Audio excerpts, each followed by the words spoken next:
26 décembre 2025. Chers téléspectateurs de Gandhi Malien TV et d'Africain TV, recevez nos salutations comme d'habitude. Aujourd'hui, nous avons jugé nécessaire d'aborder deux thèmes. Des thèmes, c'est-à-dire allant du sommet de l'AES jusqu'au Nigeria. Vous avez suivi avec nous cette revendication du président américain Donald Trump des bombardements au Nigeria, selon lui, pour peut-être lutter contre les terroristes de l'État islamique.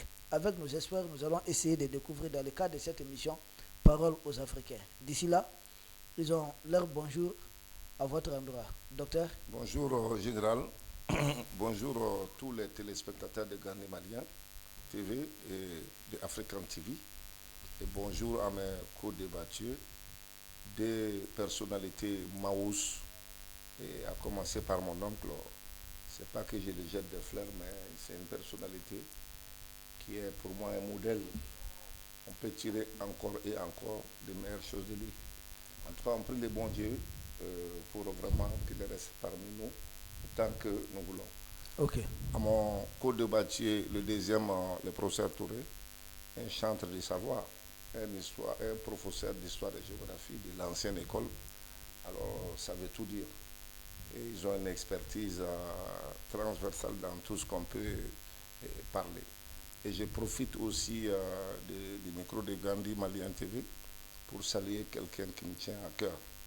Il s'agit bien sûr de ma femme, Madame Traoré Marina Konaté. Et elle aussi, elle suit tous les jours nos débats. Et elle me pose même des questions sur mon oncle. Elle me demande souvent, ah, ton oncle là, voilà, il sait beaucoup de choses. Je dis oui, il y a des gens. Mais tu n'as pas dit à madame que tu demandes une femme à ton oncle? Je ne peux pas dire ça. On risque de dormir dehors.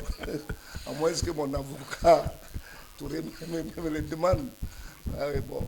Voilà, et j'espère que notre voix va encore porter. Parce qu'elle est en train de porter. Et ça, c'est, je le dis et je le réitère encore, ça c'est pour notre pays, le Mali. Pour le Mali, aucun sacrifice n'est de trop. On est là, même s'il n'y a pas d'essence dans le véhicule, on marche à pied, on est là chaque vendredi pour donner quand même notre petite expertise. Merci beaucoup. En tout cas, merci aussi à Gandhi Malien Télé, à toi particulièrement aussi, de nous accorder cette confiance-là. Et ce contrat de confiance va demeurer, et j'espère éternellement. Merci. Docteur, nous vous saluons pour votre engagement patriotique. Chaque fois que vous êtes disponible, vous n'hésitez pas à nous rejoindre ici, et même vos propositions, tout comme des doyens. Avant de passer la parole au professeur Touré, vous avez oublié de souhaiter une joyeuse fête de Noël à votre homme. C'est la deuxième fois que j'oublie. Donc, non, toi... de toute façon, la sanction est... Tu peux continuer, la sanction est... Donc, je le concède. Ok. Je le concède. Okay. Je souhaite à toute la communauté chrétienne, en général, particulièrement à mon oncle, à qui je tiens beaucoup, une joyeuse fête de Noël. Que le bon Dieu nous donne longue vie pour qu'on fête encore Noël, Noël et encore Noël. Merci beaucoup. Je t'en prie. Professeur Touré. Ok, merci Général. Encore, je vais emboîter les pas pour ce que le docteur vient de dire, vraiment pour la confiance que vous-même vous portez à nos modestes personnes. Et c'est quand même une tribune que vous nous offrez aussi pour faire valoir notre sentiment patriotique. Donc merci à toi et à Gandhi Malien. Mais, aux deux co-débatteurs, et encore souhaiter joyeuse fête de Noël à notre doyen. Et nous prions que Dieu nous assiste et veille sur nous, et que pendant beaucoup d'années on puisse être là à servir notre pays. Et joyeuse fête à toute la communauté chrétienne. Et nous souhaitons que la fête prochaine puisse trouver que le Mali est en paix, dépourvu de toute tentative de déstabilisation des démons. Donc je salue toute la communauté musulmane aussi. Et je crois que c'est ça le bon vivre. Vivre ensemble, c'est une obligation, ça s'impose. Aucune religion ne refuse que les religions vivent en parfaite harmonie. Oui. Donc nous espérons trouver une paix dans ce sens, et que chacun, selon sa confession religieuse, puisse apporter et prier pour le pays. Merci. Oui, doyen. Bonsoir Jawara. Bonsoir à mes deux co-débatteurs. Bonsoir à tous les travailleurs de Gandhi TV et de Africain TV. Bonsoir à leurs auditeurs. Bonsoir surtout à Fatou Doucouré. Encore merci pour le cadeau qu'elle nous a fait. Je voulais profiter pour dire, parce que la semaine passée, vous aviez évoqué le problème. Le docteur vient de passer un peu dessus. Nous sommes des volontaires. Oui. Je ne voulais jamais en parler sur le plateau, mais que les gens sachent que tout ce que nous faisons, c'est un bénévolat. Moi, à partir nous avons fait du covoiturage pour venir au plus fort de la crise du carburant. Moi-même, mon véhicule était en panne une fois. J'ai été obligé d'emprunter les mototaxis sous une file pluie pour venir à nos frais. Et pour le dire, bon, on nous dit expert parce que nous avons une certaine expertise de la question, mais ça ne veut pas dire qu'on l'a étudiée. Nous voulons partager nos réflexions avec le public. Ça ne veut pas dire que nous avons toujours raison. Et les bonnes discussions ou les rappels, comme le fait Fatou Doucouré, nous complètent aussi et nous permet parce qu'on ne peut pas, on se rappelle pas de tout, on ne connaît pas tout. Et donc, s'il y a de bonnes critiques dans les commentaires, c'est très bien, c'est très apprécié. Et dire aussi que nous ne sommes pas forcément toujours d'accord sur tout. Ce n'est pas comme ça.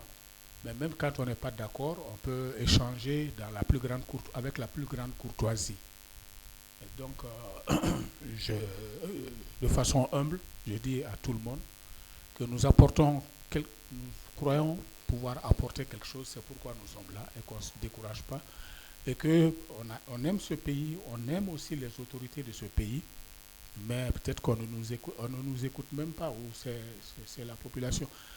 Le concept de l'émission, c'est surtout panafricain, surtout pour des gens... Parole aux Africains. Parole aux Africains qui sont du dehors, qui ne comprennent pas Bambara, que nos Bambara fonds qui demandent toujours qu'on fasse l'émission en Bambara, et qu'ils sachent que ça aurait été un plaisir de le faire, mais le concept, c'est vraiment d'informer les Africains qui ne comprennent pas Bambara et qui ne peuvent pas suivre nos actualités. Ok. Merci beaucoup, doyen. Donc, par ma voix, au nom de toute l'équipe de Gani Malian TV, d'Africain TV, bonne fête de Noël à toute la communauté chrétienne du Mali et du monde. Ceci étant, doyen nous entre dans les vifs du sujet. D'ailleurs, avant d'entrer dans le vif du sujet, vous avez évoqué peut-être un chapitre, la version Bambara. J'espère qu'avec le temps, nous pourrons organiser ça, mais pour le moment que les gens comprennent, les déplacements, ce n'est pas aussi facile. Nous maintenons d'abord l'émission hebdomadaire. Quand ça serait nécessaire, nous n'allons pas hésiter. Ce n'est pas que ce n'est pas nécessaire, mais pour nous inviter. Et ça demande aussi la mobilisation de certains moyens, mais nous allons en parler en off. Donc, pour entrer dans le vif du sujet, nous avons assisté, vous et nous, au sommet de l'AS qui vient de se tenir il n'y a pas longtemps. Notamment, c'est la deuxième session du Collège des chefs d'État qui a eu lieu ici à Bamako. Et d'ailleurs, ce sommet, nous avons assisté à une passation de pouvoir entre le président sortant, son Excellence Assimi Goïta, président de la République du Mali, et il a passé la main au président actuel du Burkina Faso, chef d'État du Burkina, son Excellence, et le capitaine Ibrahim Traoré. Ce sommet intervient dans un contexte tout à fait particulier. Nous aurons besoin de comprendre, si vous avez un mot à dire sur l'organisation, et même voir et essayer de nous peindre, de décrire un peu le contexte dans lequel est intervenu ce sommet. Merci. L'organisation, il faut dire que le sommet répondait déjà à deux défis. Okay. Un défi sécuritaire qui concerne l'organisation sécuritaire de toutes les délégations qui viennent, et surtout des présidents. Et chacun de nous sait qu'aujourd'hui, l'objectif, c'est d'éliminer un des présidents pour faire chuter l'AES. Et donc, même la venue du président burkinabé incognito, de façon, au moment où on s'y attendait, il n'est pas venu. Je ne sais pas s'il est venu par le moyen classique par lequel on l'attendait, mais en tout cas, ils ont essayé de déjouer. Il est arrivé le lendemain par un avion de l'armée de l'air du Burkina Faso. Et donc, il y avait cette organisation l'ensemble, sécuritaire de l'ensemble des délégations, mais aussi au moment même où se tient la Biennale de Tombouctou, Ah oui. qui est aussi un événement mouse qu'il faut sécuriser. Et, et tout ceci devait se faire dans la continuité des actes d'éviter ou de réprimer les attaques terroristes et sécuritaires des citernes même. Ça n'a pas arrêté. Il y a eu un moment où ils ont arrêté un peu parce que l'armée veille au grain. Ça ne veut pas dire que les escortes sont finies. Et puis, nous sommes en fin d'année. Il y a les fêtes de fin d'année. Il y avait Noël. Bon, là-bas, c'est un peu réduit, mais quand même, il y a une organisation sécuritaire autour des églises. Il y a aussi ce qu'on appelle Festival d'Ibi, je crois, qui se tenait. Oui. Bon, ensuite, je vois qu'en face du 26 mars, il y a aussi une organisation là-bas depuis quelque temps. Bon, tout ça, c'est des problèmes de sécurité. C'est-à-dire qu'il faut assurer la sécurité de tous ces gens-là et même des petites manifestations, mais en même temps sécuriser les délégations. Ce n'est pas une tâche facile. Et je crois que nos autorités s'en sont tirées avec brio. Il y a beaucoup de rassemblements. Bon. Ensuite, il y a toute la noria de la presse officielle et même des influenceurs qui sont venus. Et on peut choper ou bien faire du mal à un influenceur pour essayer d'atteindre le nom du Mali. Mais tout ça, c'est une vague, une situation sécuritaire très contraignante. Mais je pense que l'armée s'en est sortie. Les autorités, les forces armées et puis les forces de la sécurité s'en sont tirées vraiment bien. C'est ce que je peux dire, oui.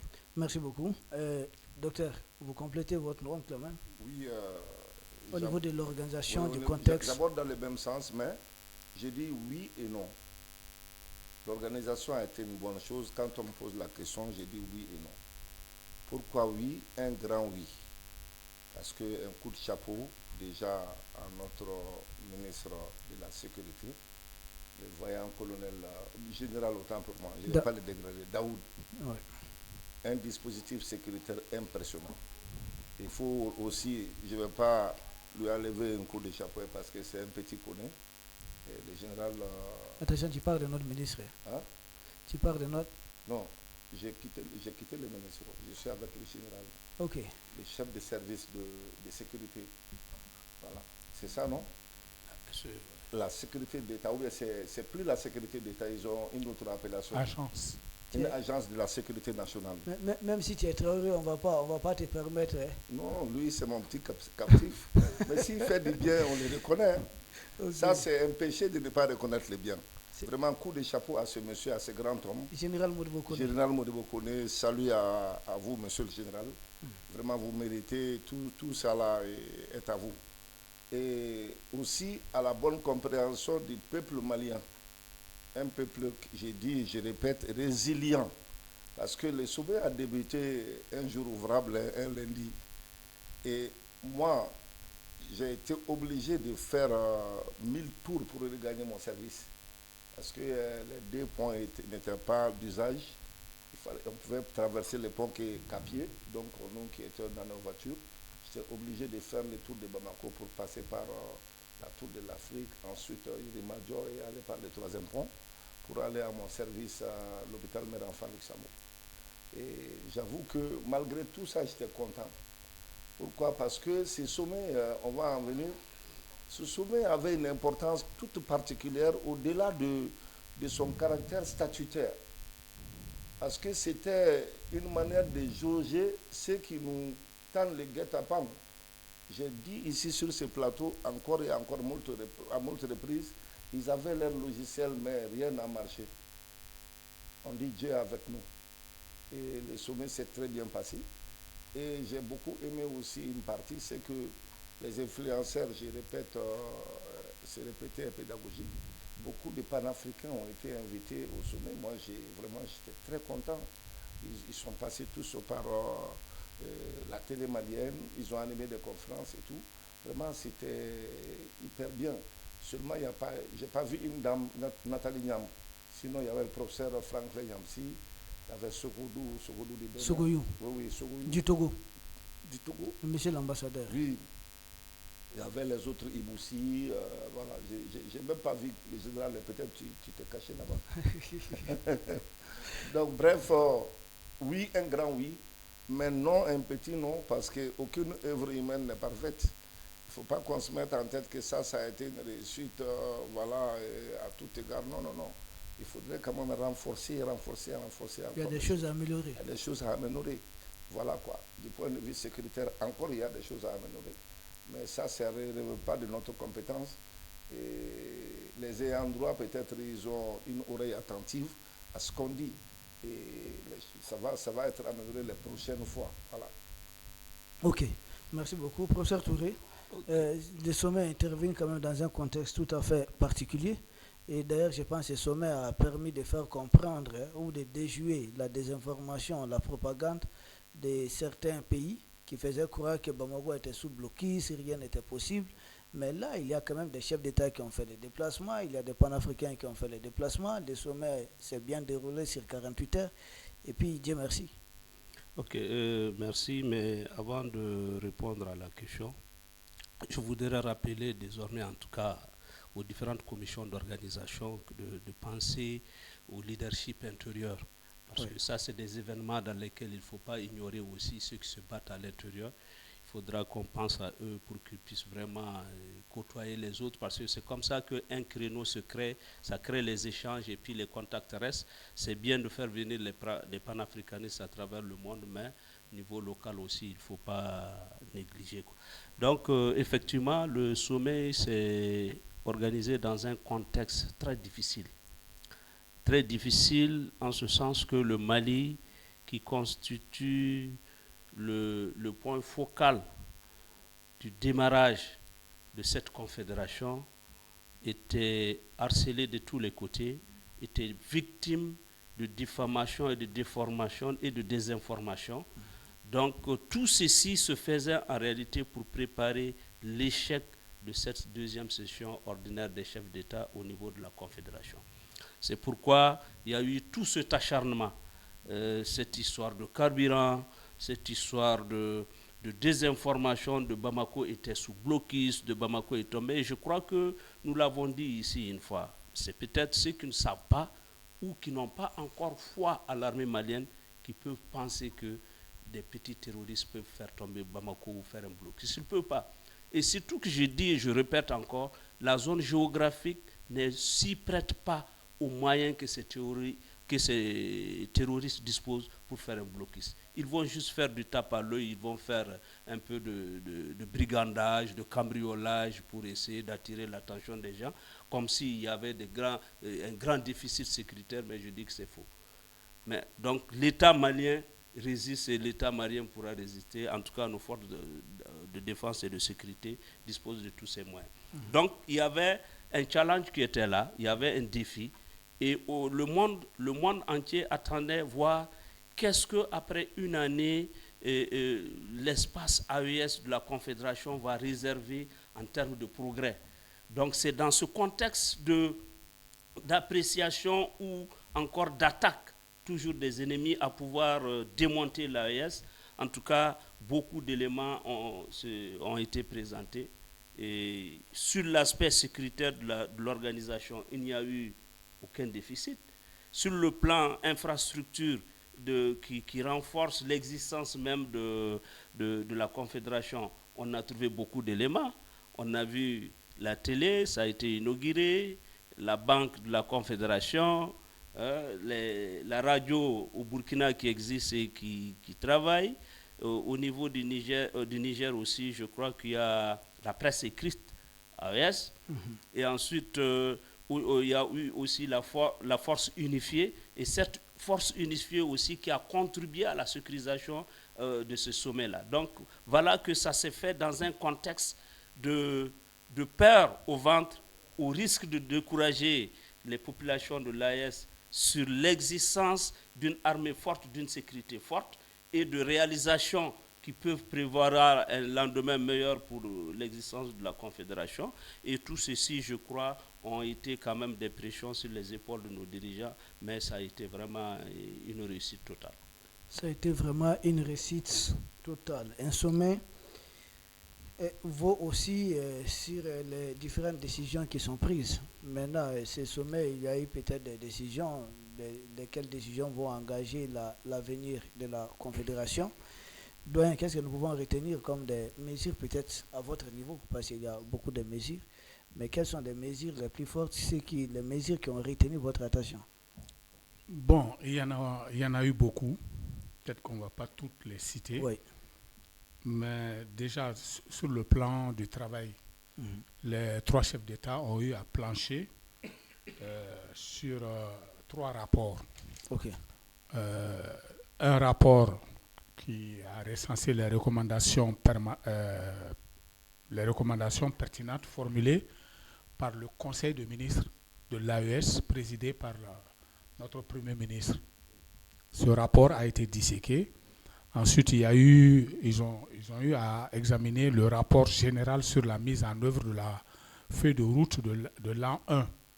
On l'avait dit ici, l'AES a une feuille de route qu'elle déroule. Et cette feuille de route a été adoptée de façon consensuelle par les 3 présidents. Et cette feuille de route va au-delà d'un seul mandat. On n'en est qu'au premier mandat de 1 an. Donc il fallait jauger, voir qu'est-ce qui a été fait dans le cadre de la mise en œuvre de la feuille de route. Ensuite, il y avait un 3e rapport qui était un rapport synthétique sur le processus de négociation avec la CEDEAO. Ce sont les trois rapports sur lesquels les présidents ont discuté. Mais ils ont produit dans le communiqué final 6 situations.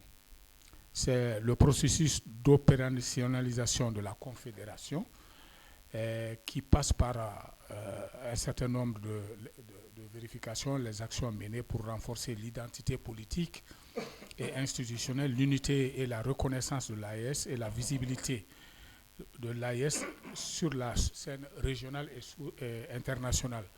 C'est-à-dire, en un mot, ancrer, positionner l'AES tant sur le plan régional et sur le plan international. Faire en sorte que l'AES soit reconnue à tous ces niveaux-là, dans les agendas et dans le carnet et dans l'environnement diplomatique. Ce à quoi le premier mandat est parfaitement venu. Et comme Touré l'a dit, et a participé à cette construction de notre identité, la dotation avec un logo, la dotation avec un drapeau, un hymne officiel, une devise, ce n'est pas de devise monnaie, hein, une devise comme la devise du Mali par exemple. Un peuple, un but, une fois. Peuple, un but, une fois.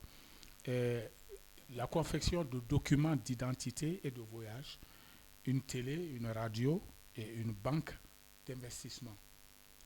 Tout ça, c'est des choses. Maintenant, il y a les infrastructures de télécom. Et les présidents ont encouragé les ministres de l'information à travailler dans ce sens-là pour diminuer les coûts des communications à l'intérieur et avec les pays, à l'intérieur de l'AES et avec les pays voisins aussi de l'AES. Ça, c'est une instruction qui a été donnée. Bon, il y en a beaucoup, hein, vraiment. Je ne peux pas tout, sinon on risque. Ils ont élaboré 4 protocoles. 4 protocoles additionnels. Un protocole additionnel relatif à la défense et à la sécurité, c'est des supports juridiques qui sont donnés, les protocoles additionnels. Il y a un protocole additionnel relatif à la coordination de l'action diplomatique. Il y a un protocole additionnel relatif à la coordination des actions de développement et enfin un protocole additionnel relatif aux sessions confédérales des parlements. Ça veut dire que le Parlement de l'AES va bientôt, il y aura des parlementaires qui seront désignés pour siéger au niveau de de la Confédération au nom de tous les pays de l'AES.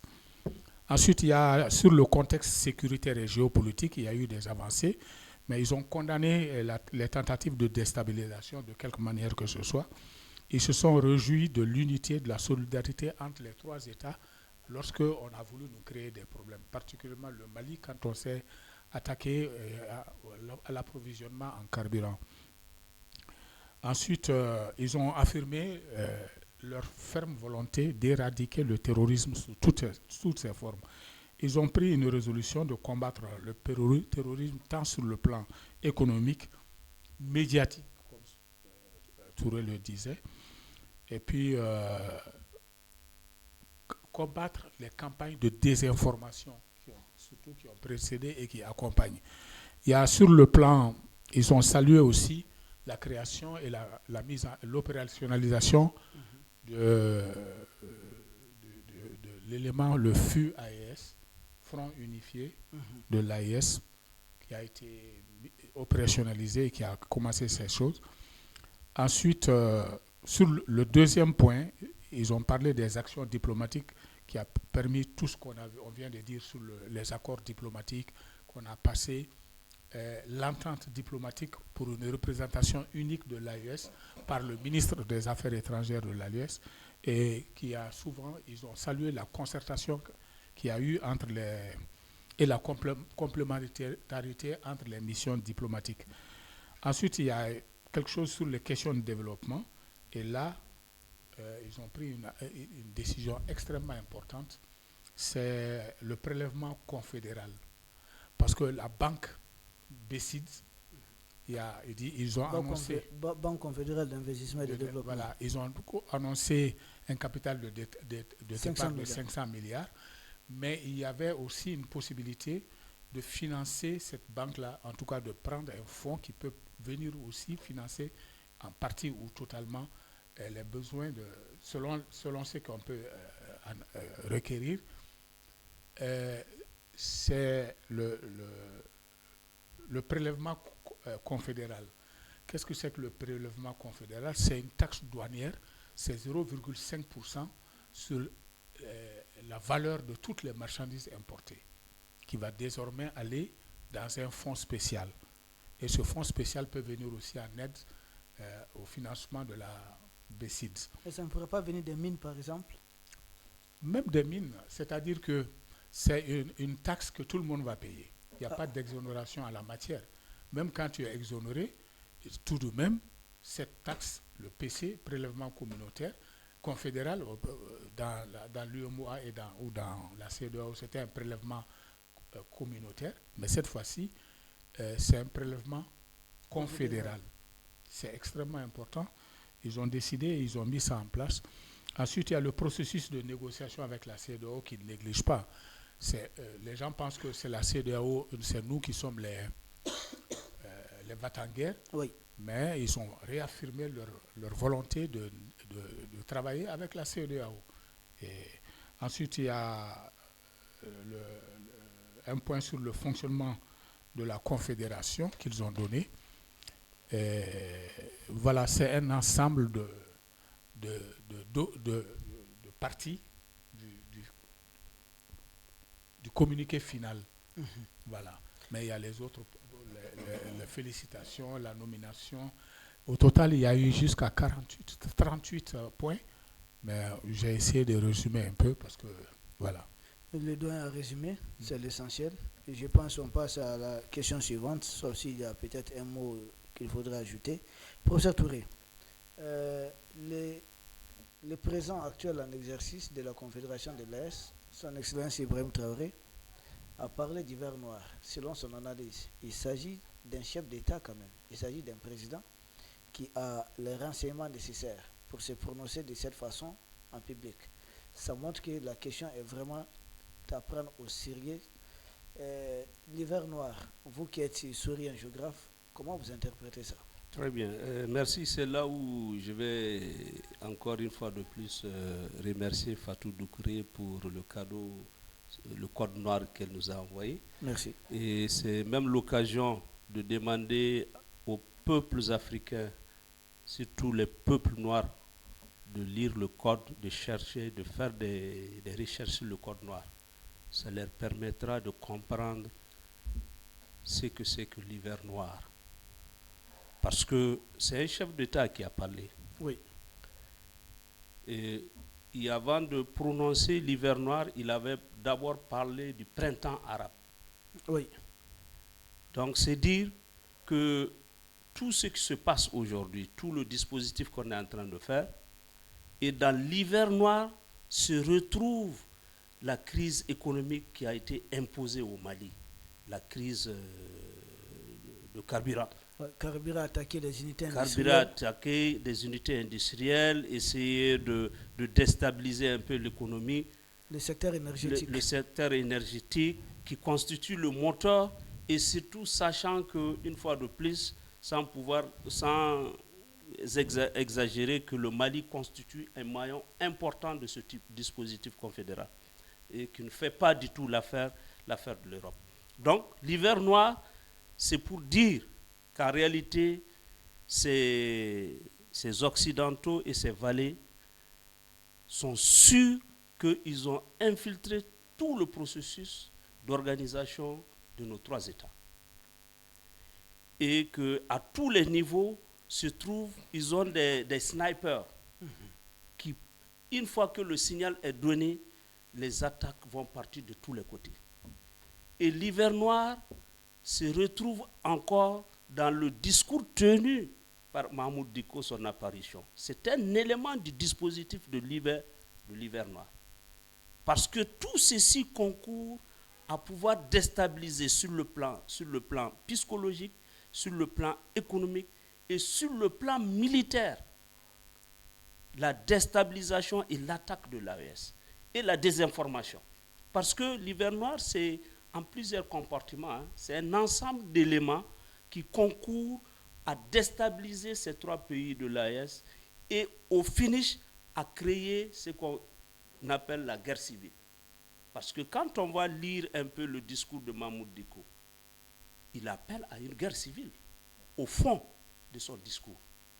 Parce que lorsqu'il parle peu, il vise des communautés à l'extérieur du Mali, comme si c'est le régime qui est en train de chasser des Maliens qui sont devenus misérables à cause du régime en place.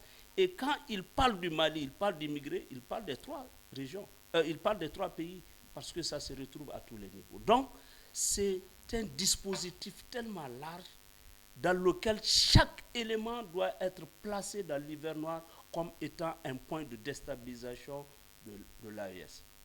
Et je sais que dans tout ce dispositif, la finalité, c'est de pouvoir faire une guerre civile, comme ils l'ont souhaité en Afrique centrale, au niveau du Burundi, du Rwanda et du Congo, qu'ils ont réussi dans cette partie à mélanger, à s'imposer. Et c'est cette stratégie qu'ils ont voulu vraiment faire. Et il faut que les communautés fassent excessivement attention. Et que quand le président dit l'hiver noir, ça veut dire au fond que chaque élément doit être pris au sérieux.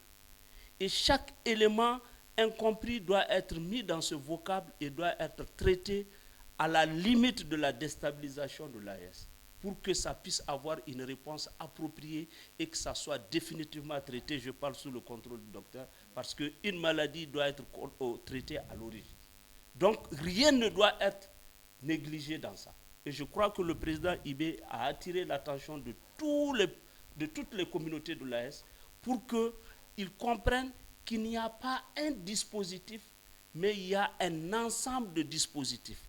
Parce que l'hiver, c'est un ensemble d'éléments qui s'attaquent à tous les trois pays. C'est un élément climatique qui peut s'attaquer à un large espace géographique. Et tous ceux qui seront dans ce couvert-là, et chaque élément est un moteur qui peut agir en faveur ou en défaveur. Donc rien ne doit être négligé jusqu'à l'information que lui-même, il a ciblé ceux qui informent, ceux qui désinforment sur les réseaux sociaux, ceux qui désinforment sur les télévisions et qui essayent de jeter leur venin sur l'Afrique. Tous ceux-ci font partie du dispositif et aucun élément ne doit être négligé, ne doit être mis de côté. Et que c'est un dispositif global qui n'est pas approprié au Mali, au Burkina, au Niger, mais aux 3 pays de l'AES. Docteur, l'hiver noir, professeur Touré, il est vraiment allé dans les détails, il a si bien détaillé, c'est très bien expliqué. Vraiment, coup de chapeau au professeur. Sincèrement, il a compris. Il a très bien compris le vocable de notre président Ibrahim Traoré. Ibrahim Traoré. C'est vrai, on dit en Afrique que ce n'est pas forcément en ayant les cheveux grisonnants qu'on est une vieille personne. Une vieille personne, quelqu'un peut vivre longtemps, mais il n'a pas cette mentalité de vieille Vous personne. parlez de maturité d'esprit. De maturité d'esprit, j'allais en venir. C'est un jeune qui est vraiment très maus. Il parle en parabole, mais les gens ne comprennent pas. Quand on dissocie les deux mots, hiver et noir. Le noir a toujours été la mauvaise couleur, on le dit. Mais nous sommes noirs, hein, docteur. Nous sommes là, on nous a étiqueté ça. Même il y a des termes consacrés à l'usage. Par exemple, on dit qu'il est le petit mouton noir. Ouais, la couleur noire. La couleur noire. C'est une couleur de tous les jours. Je parle de colère même. Oui, non, moi je parle de couleur. Ah, couleur. La couleur noire est une couleur de tous les jours. Or, les blancs qui nous ont traités de mauvais, et leur couleur blanche est une couleur de circonstance. Moi, j'ai compris comment. Noir, mauvais. Hiver, il n'y a pas d'hiver chez nous. Il y a l'hiver chez les blancs là-bas. Ils ont 4 temps. Après l'hiver, c'est le printemps. Après le printemps, il y a l'automne. Après l'automne, il y a l'été. Donc, il y a ces 4 temps-là qui est là-bas chez les Européens. Nous, chez nous, il y a les 2 saisons. La saison froide et la saison sèche. Chez nous, même presque c'est 3. Oui, pendant la fin de la saison sèche qu'il pleut. Je parle sous le contrôle du professeur de géographie. Hiver noir, l'hiver commence quand? Chez eux en France, ça commence à partir de fin novembre, décembre, janvier, février et même mars. Donc, ce temps imparti est très très important pour comprendre leur mécanisme de déstabilisation. Parce qu'ils ont choisi ces moments-là. Et Ibé avait dit il y a longtemps, le président Ibé avait dit il y a longtemps, qu'on devrait s'attendre à une guerre de haute intensité, une guerre multidimensionnelle, une guerre pas que seulement les armes, il y a une guerre communicationnelle, il y a tout. Donc ce temps imparti, c'est-à-dire l'hiver, moi je comprends l'hiver noir à partir de décembre, parce que qui comprend, vous voyez, si vous comprenez bien les choses, ou bien quand on regarde un peu dans les rétroviseurs, depuis le mois de novembre, ils ont commencé l'attaque des citernes, leur communication, les réunions en Côte d'Ivoire, en Mauritanie ou en Algérie, leur intervention sur les réseaux sociaux, ça a commencé depuis novembre. Donc ils ont donné une cadence infernale à cela et ils sont allés même à dire que la ville de Bamako va tomber peut-être d'ici quelques jours. Tout ça, ça faisait partie de leur communication. Ils ont attaqué les citernes. Ils continuent d'attaquer nos garnisons et tout. Vraiment, ils ont leur logiciel qu'ils ont collé à cet hiver-là. Donc l'hiver noir, à ma connaissance, c'est cette période bien encadrée où dans l'AES, on doit faire excessivement attention. Ils ont mis en branle leur plan A, peut-être qui a échoué. Ils vont mettre en branle un plan B, pourquoi pas un plan C, pourquoi pas un plan A plus l'infini. Parce que leur objectif, c'est de faire tomber l'AES. Pas plus, pas moins. Donc si le combat est connu, l'ennemi est connu, alors le comportement aussi pour se défendre est connu. Souvent, il ne faut même pas aussi être sur la défensive. Il faut aussi être sur l'offensive. Parce que, comme en football, on le dit, la meilleure manière de se défendre, c'est d'attaquer. Donc, souvent, quelque part, nous, on est un peu nonchalant dans nos actes et faits qu'on pose. Et là, c'est ça qui fait le plus mal. Comme on dirait l'autre, le fer est chaud, il faut le battre. Donc, c'est ça, en fait, ma compréhension de l'hiver noir. Il n'y a pas d'hiver chez nous, mais cette période-là, hivernale qui est de novembre à mars, Il faut faire extrêmement attention. Et nos services de sécurité veillent au grain. Et je sais que le bon Dieu, Allah est avec nous. Ils ne pourront pas nous faire tomber, quoi. Ça relèvera de miracles. Ok. Oui. Ça relèvera de miracles. On a besoin de l'analyse du doyen quand même. L'hiver noir, vous avez quelque chose à ajouter? Pas seulement l'hiver noir, tout le comportement de IB. Allez-y. On pense que ce n'est pas extraordinaire. C'est-à-dire, l'an 1 de la Confédération, c'était la mise en œuvre de la feuille de route, c'était le départ. Il faut poser les bases, les soubassements. Et ça, c'est difficile. Mais en général, dans tous les domaines, pendant son mandat, le général Assimi a réussi à mettre toutes les fondations en place. Oui. Et donc, IB c'est la continuité de ce qui a été entrepris, tout en tenant compte des recommandations pertinentes issues, par exemple, du Conseil de ministres, présidé par le Premier ministre. Donc, tout ce qui devait être mis en place, il s'agit de continuer à dérouler la feuille de route. Mais connaissant IB, je le crains un tout petit peu. C'est l'idéologue. Il est l'idéologue parmi les trois, le président, tandis que le président Tchani n'est pas un idéologue, mais c'est un homme des services secrets. Parce que lui, il a l'art de sortir tout ce qui est tramé contre l'AES, contre les pays de l'AES. Et ça fait beaucoup mal. Bon, Assimi, c'est le taiseux. Il dit rien, mais il n'en demeure pas moins que son silence peut faire autant, sinon plus de mal encore. Un silence, je dirais, éloquent. Voilà. Et donc, ça, c'est... Mais je craignais que IB, dans sa fougue d'idéologue, qu'il ne crée un incident diplomatique. Mais j'ai été un peu rassuré parce qu'on a donné ce qu'on craignait. On a donné la présidence de la commission de l'UEMOA au Burkina Faso. On pensait qu'il allait mettre les pieds dans les plats, mais jusqu'ici, il n'y a pas eu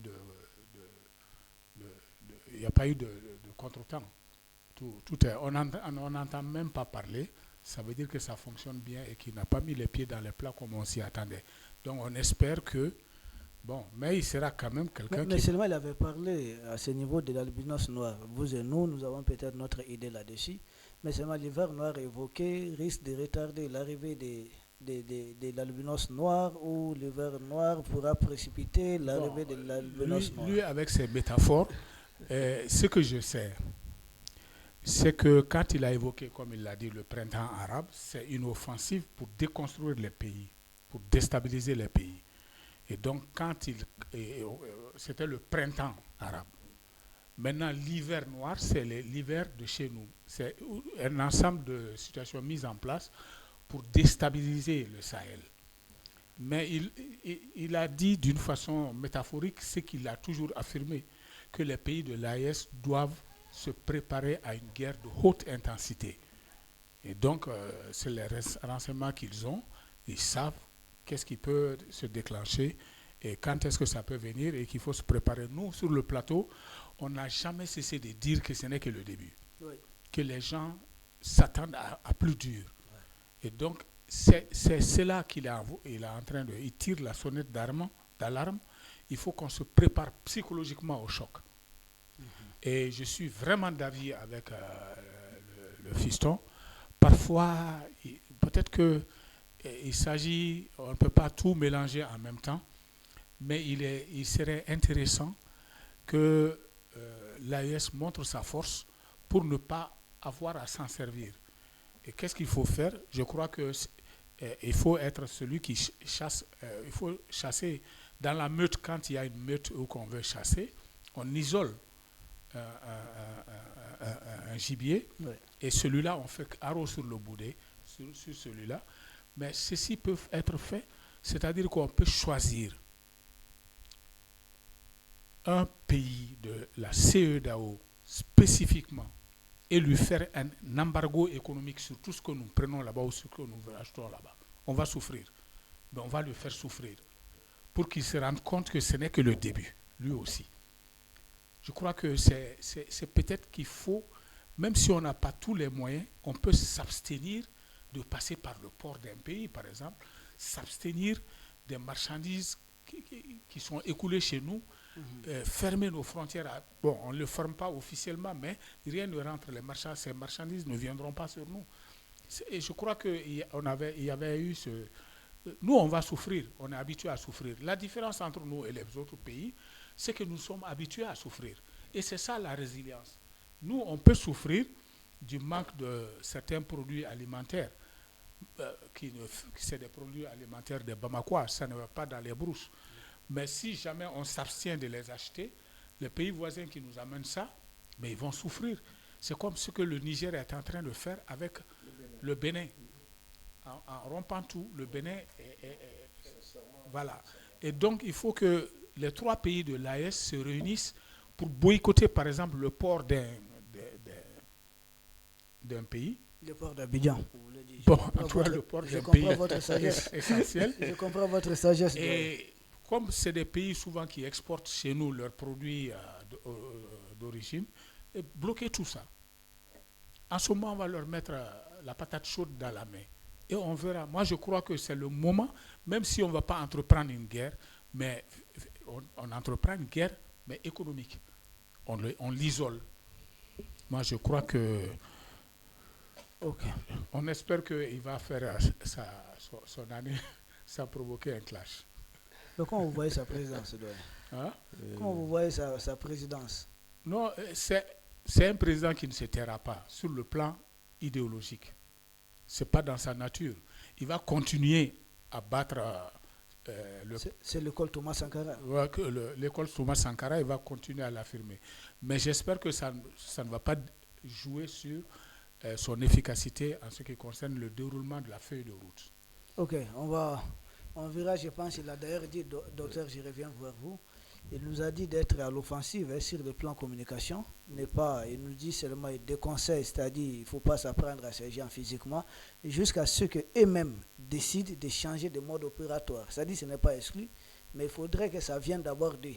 Pour le moment, il faudrait démonter, il faudrait être à l'offensive sur le plan communication, et les doyens viennent de le dire. Effectivement, c'est quelqu'un qui ne va pas se taire, et il nous le conseille d'ailleurs. Il faudrait être à l'offensive, il faut démasquer, il faut démonter tous les narratifs, toutes les propagandes orchestrées contre les pays de l'AES. Votre mot là-dessus? Mais ça, c'est de bonnes guerres.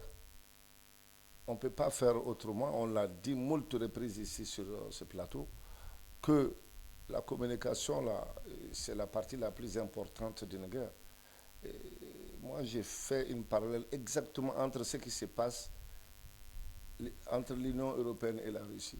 Oui. La Russie dit qu'ils ne vont pas attaquer l'Union européenne. Ils n'ont pas de guerre avec l'Union européenne. Mais quand l'Union européenne aura le toupet de les attaquer, alors ils verront leur réponse de toutes les couleurs. Effectivement, mais la Russie aussi ne s'était pas, vous voyez, même souvent quand c'est nécessaire, le président Poutine sort pour faire de la communication. Et son ministre des Affaires étrangères, Sergei Lavrov, ainsi que son vice-président de la Douma et l'ex-premier ministre. Il aurait traité certains de cochons il n'y a pas longtemps. Le président Ibossi parle des musaraignes, des drosophiles. Des drosophiles. Drosophiles, ça m'a fait beaucoup narrer parce que moi qui suis un grand scientifique, ça me rappelle mes cours de biologie au terminal. Ça m'a beaucoup marré. Parce que quand il a parlé de drosophiles, peut-être beaucoup ont applaudi, ils ne savent pas ce que c'est. Bon, on peut aller un peu à l'école si on permet. La drosophile, c'est une grosse mouche aux yeux vraiment exophthalmiques, c'est-à-dire qui sort du cadre. Ça vous fait penser à quelqu'un? Oui, on continue. Oui. Cette mouche-là a été beaucoup pour les expériences de génétique.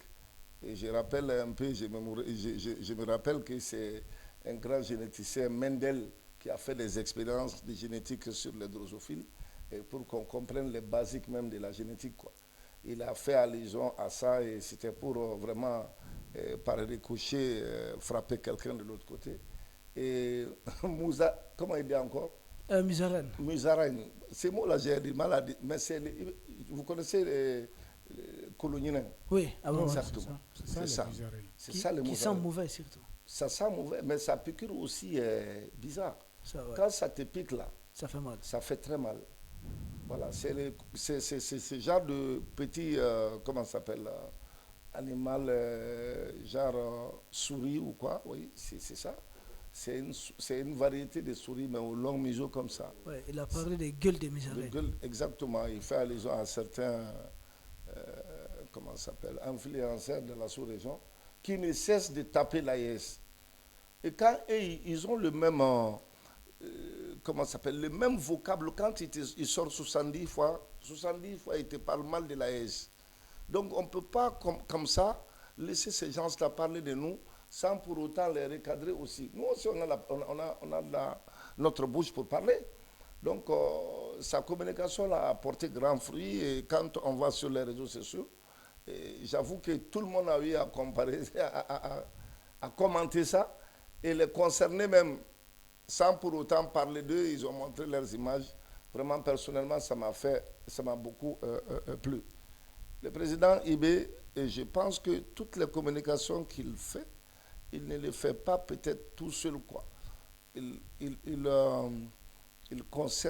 concerte aussi ses pairs, notamment le général d'armée Assimi Goïta et le général Tchani.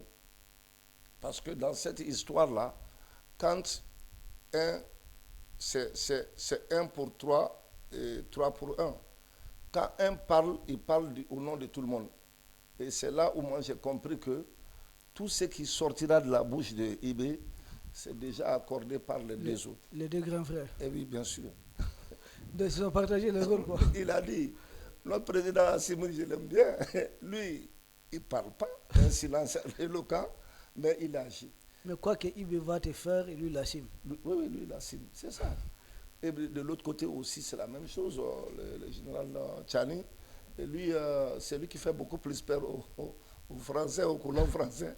Parce que quoi qu'il fasse, lui, il est là. Quel que soit leur, je ne sais pas, leur amalgame de mauvais esprits ou de plans machiavéliques préparés, lui, il est au courant. Et c'est ça qui est... La force de l'AS. De l'AS. C'est ça qui est la force de l'AS. Donc, c'est vrai, Ibé, peut-être, il va, comme on le dit, les comptes.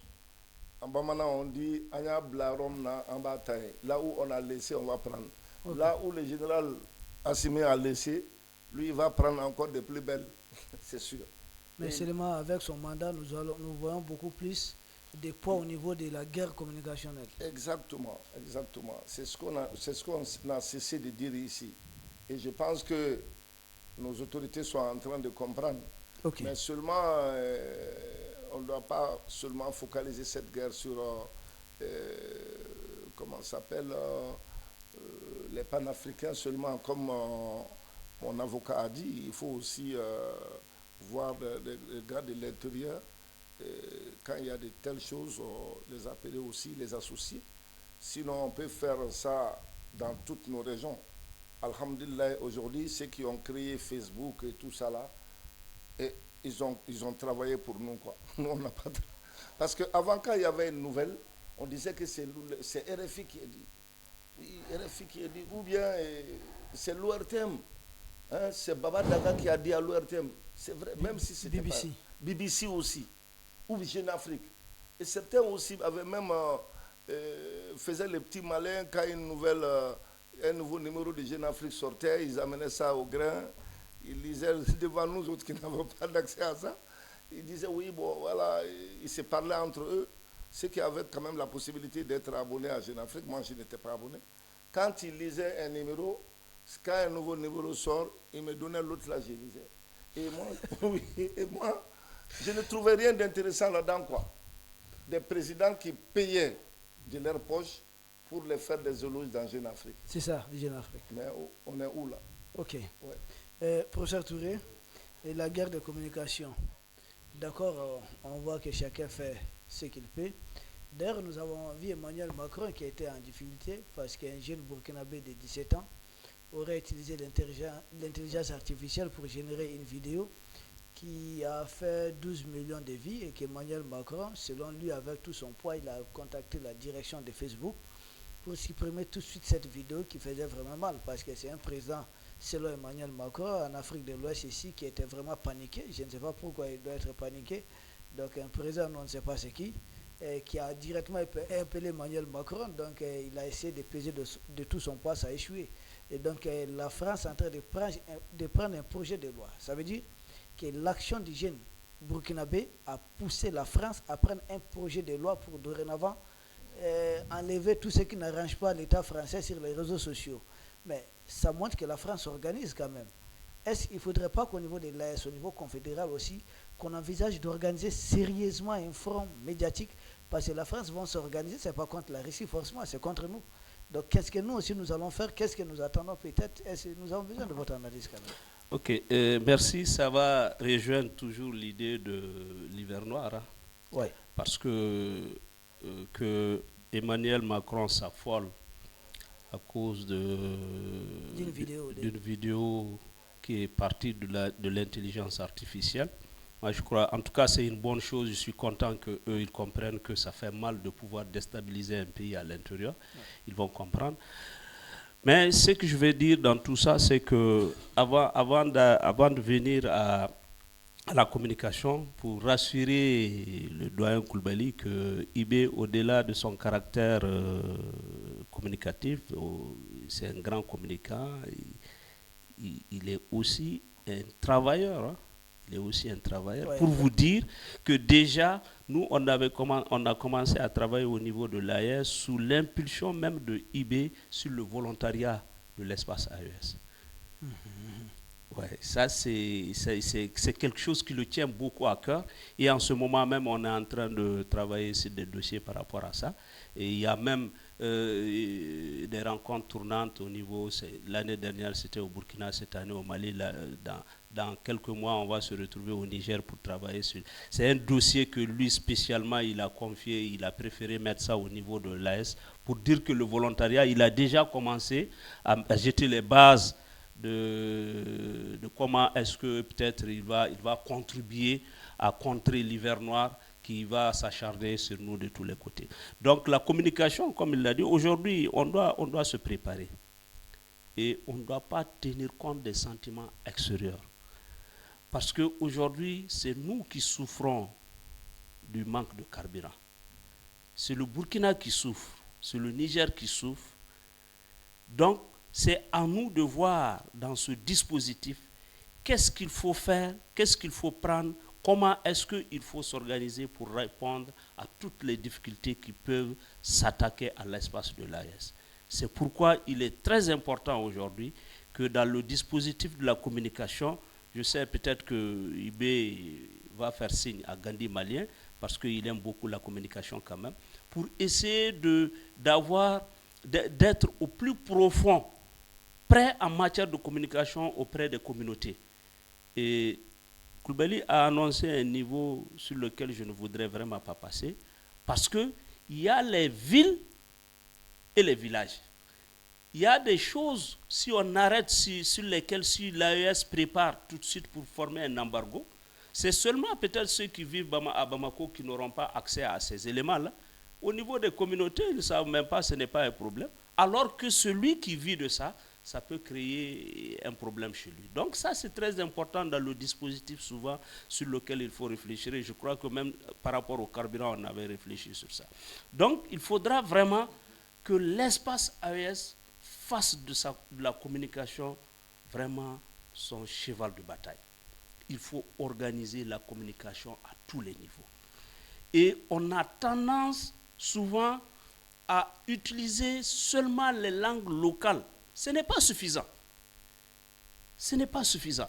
Parce qu'aujourd'hui, nous sommes dans une guerre de haute intensité et une guerre de niveau international où d'autres peuples veulent comprendre comment est-ce qu'on est en train de faire, qu'est-ce qu'on est en train de faire pour nous rejoindre et agrandir le lot de la lutte contre les impérialistes. Et si on s'attelle seulement aux langues locales, ça peut créer un frein. Et je crois que l'AES n'est pas renfermée. L'AES reste ouvert, donc en matière de communication, même si la langue elle est française, mais il faut prendre ce qui est bon chez eux et laisser ce qui est mauvais. Et je crois qu'aujourd'hui, la langue française est vraiment un outil pour nous qu'on peut utiliser pour eux-mêmes les créer des ennuis. Et il faudra parler pour qu'eux ils comprennent et que leur société civile aussi puisse comprendre et amener leurs États à arrêter cet acharnement qu'ils ont contre les peuples de l'AES. Donc je crois que c'est un dispositif qu'il faut vraiment renforcer. Et je crois qu'avec la présidence de IB, le volontariat et la communication vont être deux piliers fondamentaux sur lesquels il va se bâtir, il va s'appuyer pour contrer l'hiver noir.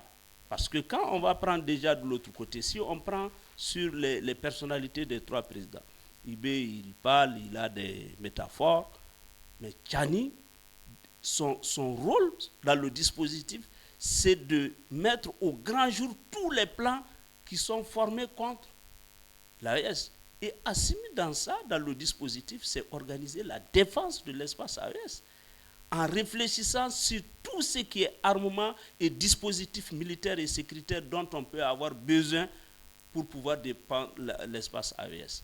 Et IB, quand il parle, il est dans son rôle. Et je crois qu'à ce niveau, vraiment, il doit être quand même au plus près, et encore souvent, beaucoup plus être avec vraiment les leaders au niveau de